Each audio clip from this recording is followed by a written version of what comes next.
Welcome to the Deep Dive. Today, we're unpacking the story behind Pakistan's nuclear deterrence.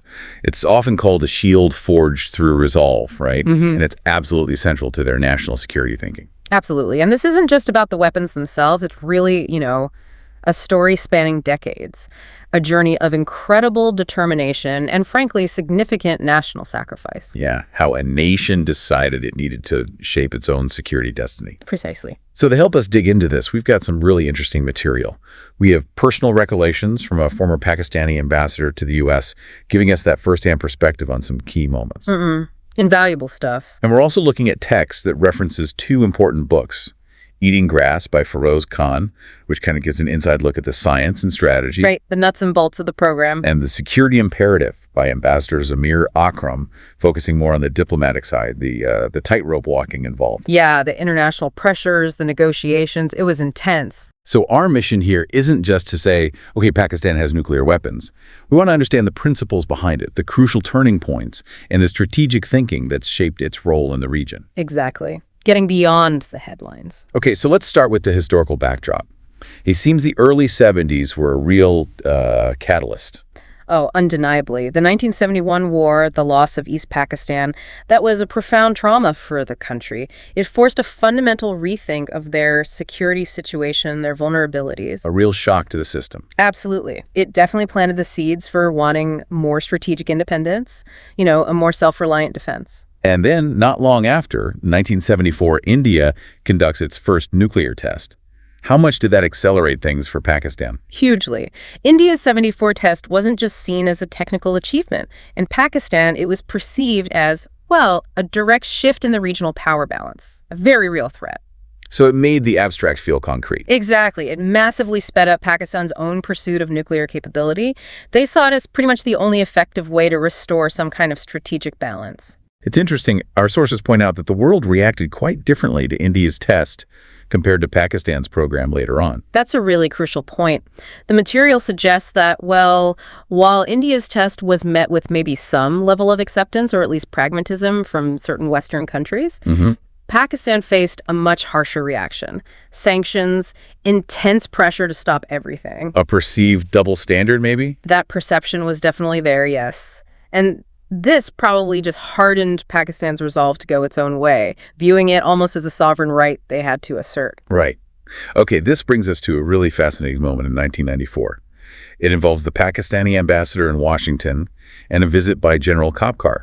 Can you paint a picture for us? What was the atmosphere like? Sure. So by 94, the U.S. had already hit Pakistan with pretty significant sanctions, military, economic, all tied to the nuclear program concerns. And there was this whole issue with the F-16s too, right? Yeah, exactly. That was a major point of friction. Pakistan had paid for, I think it was 28 F-16 fighter jets, but the U.S. was holding them back under an embargo because of the nuclear issue.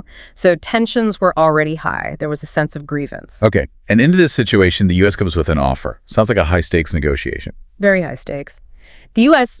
basically proposed a deal. Look, we'll release those F-16s you paid for, plus other military gear, but... And it was a big but.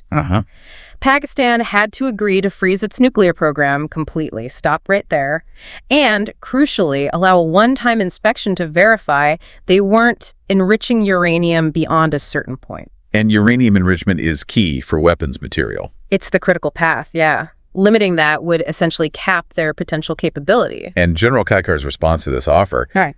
The ambassador's account of it is quite something.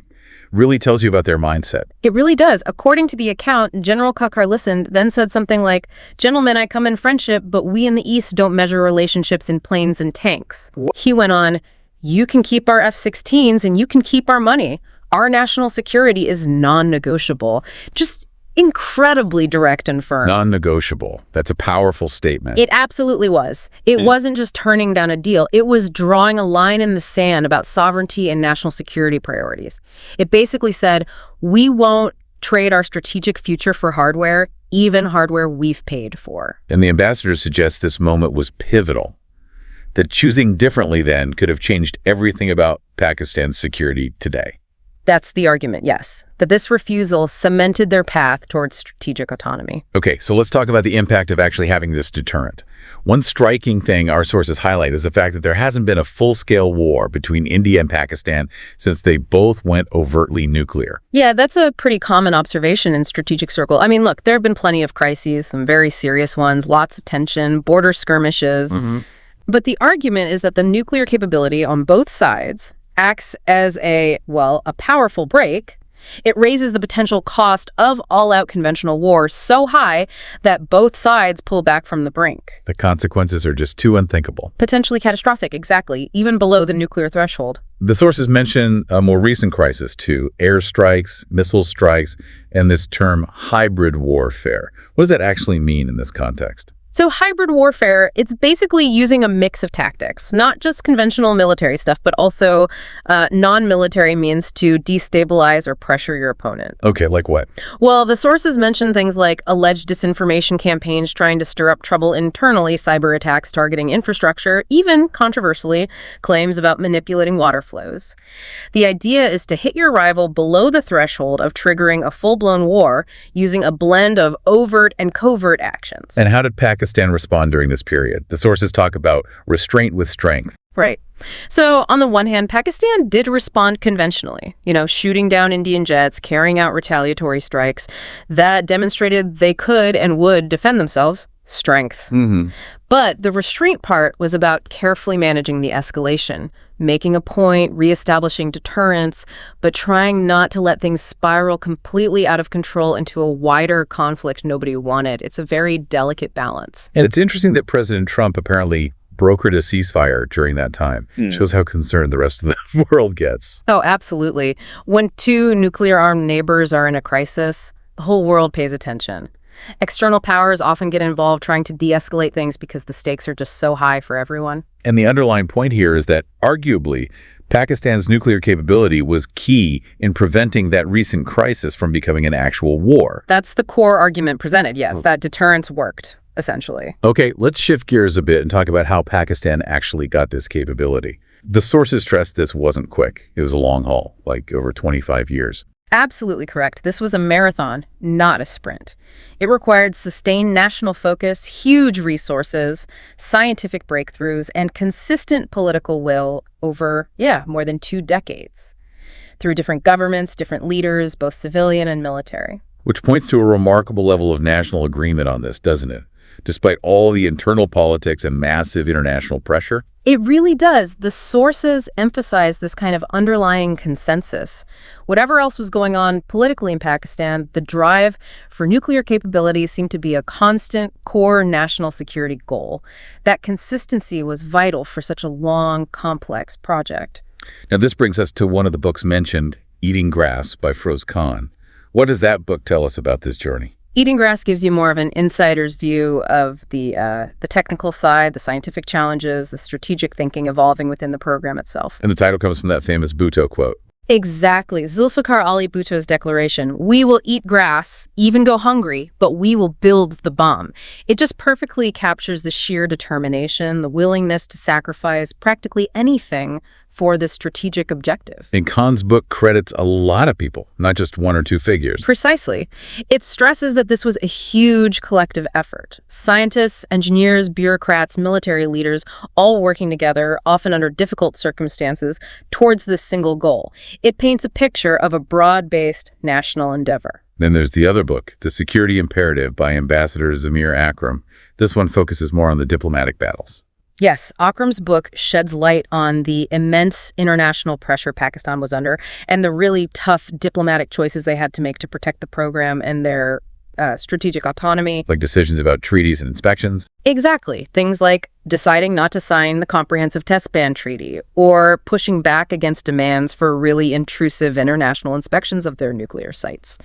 Also, their stance on the Fissile Material Cutoff Treaty, they opted out because the terms offered were seen as harmful to their long-term security needs. So these moves drew a lot of heat internationally, but internally they were seen as essential, necessary for keeping control over their own deterrent. That's clearly the perspective presented. These were deliberate choices, made under fire, you could say. The absolute priority was safeguarding national security and self-reliance, even if it meant clashing with international norms or facing criticism. Okay, so bringing this towards the present day, the sources emphasize that while getting the nuclear deterrent was huge, it's not the end of the story for national security. No, not at all. That's a really critical point. Nuclear weapons address, the ultimate existential threat of a massive military attack. But national security today is much broader than that. Yeah. The sources argue strongly that a strong, self-reliant economy is now just as vital for Pakistan. It's needed to withstand external economic pressures, which can be used as leverage, and to build genuine long-term stability. So the argument becomes that real national strength isn't just military might, it's also economic resilience. And that resilience is also non-negotiable. Exactly. The ability to stand on your own 2 feet economically, to reduce dependency, to grow internally, that's seen as fundamental to maintaining true sovereignty and security in today's world. It's the other side of the security coin, if you like. So wrapping this up, our deep dive really shows Pakistan's nuclear deterrent is much more than just military hardware. It's a testament to decades of resolve, isn't it? Facing down huge challenges, regional tensions, global pressure. Absolutely. And the journey involved incredible scientific and technical effort, yes, but also remarkable diplomatic maneuvering, a surprising level of national unity across political lines, and a deep-seated willingness to sacrifice for what was seen as essential security and independence. Which leaves us, and you, with a final thought to consider. Given this long, hard fight for security that we've talked about, how does any nation today strike that crucial balance? The balance between maintaining strong strategic defenses, like nuclear deterrence, while also building the equally critical economic strength and resilience needed in our complex, interconnected world. It's a fundamental challenge, really.